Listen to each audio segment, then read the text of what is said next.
Salut et bienvenue dans cette nouvelle vidéo. Aujourd'hui je vais vous montrer comment créer un effet de texte lumineux tel que celui-ci sur Photoshop. Donc c'est le genre d'effet qui peut passer très bien par exemple sur une affiche de film, c'est assez moderne et dynamique. Donc je trouvais ça intéressant de vous montrer comment réaliser ce type d'effet, d'autant que c'est très facile et très rapide à faire. Donc on va commencer tout de suite, pour ça je vais créer un nouveau document. Je vais le faire de 1280 par 720 pixels en 300 pixels par pouce, donc simplement parce que c'est les dimensions d'une vignette YouTube, mais après vous pouvez prendre les dimensions que vous voulez. Je vais mettre l'arrière-plan en blanc, couleur RGB, et je vais faire créer. Tout de suite, je vais cliquer sur le petit cadenas ici pour déverrouiller mon calque. Je vais le renommer fond, et je vais aller dans les options de fusion, je vais faire incrustation en dégradé. Je vais mettre un fond, alors je vais faire restaurer les paramètres par défaut et je vais cliquer ici sur le dégradé.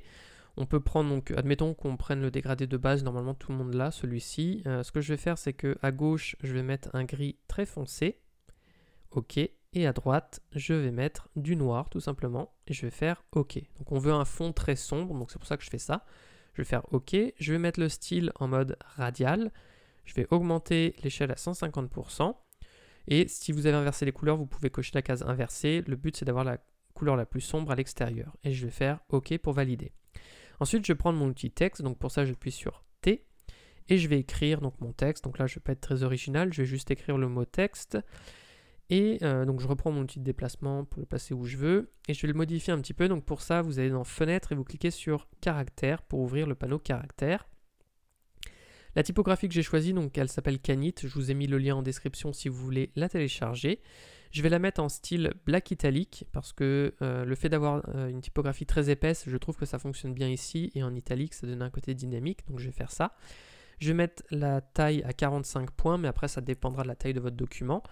Donc ici ça va bien, et je vais simplement cocher la petite case ici qui me permet de centrer, pas de centrer mon texte, mais de mettre tout en majuscule. Et puis je vais faire commande A ou CTRL A sur PC, ça me permet de tout sélectionner, et je vais centrer mon texte sur mon document, et je vais faire commande D pour désélectionner.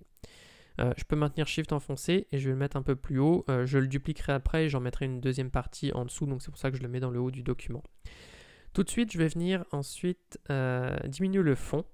Donc on va diminuer le fond comme ceci, ça nous permet de retirer la couleur de fond et on va pouvoir lui appliquer des effets de contour. Donc on diminue bien le fond et non l'opacité, même si là ça a l'air d'être la même chose, puisque si je diminue l'opacité, les options de fusion que je vais lui mettre, eh bien elles ne se verront pas. Donc je vais cliquer sur contour. Là on va prendre un code hexadécimal, alors c'était sur du jaune donc je vais garder celui-ci, je vais faire commande C pour le copier, ou CTRL C sur PC, je fais OK.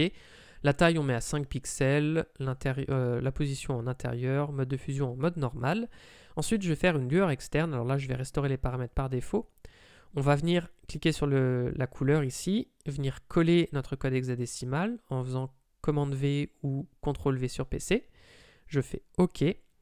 Ensuite, donc l'opacité, on va la mettre par exemple à 40% et la taille, on va la mettre à 25.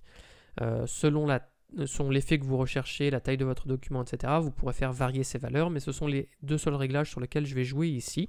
Le reste, on laisse tout par défaut. Donc vous voyez mon panneau, si jamais vous avez des curseurs qui sont un petit peu différents, vous pourrez faire pause et puis voir un petit peu ce qui est par défaut. Mais sinon, je touche à rien. Et ensuite, je vais cliquer sur lueur interne. Alors pareil, je vais restaurer les paramètres. On va venir coller le code hexadécimal ici. Je vais faire OK.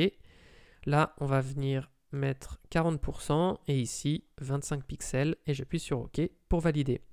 Donc là on a terminé, je vais simplement faire commande J ou CTRL J sur PC pour dupliquer mon calque. Je vais maintenir Shift enfoncé, comme ça quand je le déplace il reste sur le même axe. Et je vais écrire, alors oups, il me met un message ici mais on s'en moque, normalement ça marche bien. Je vais prendre l'outil texte et je vais écrire lumineux comme ceci.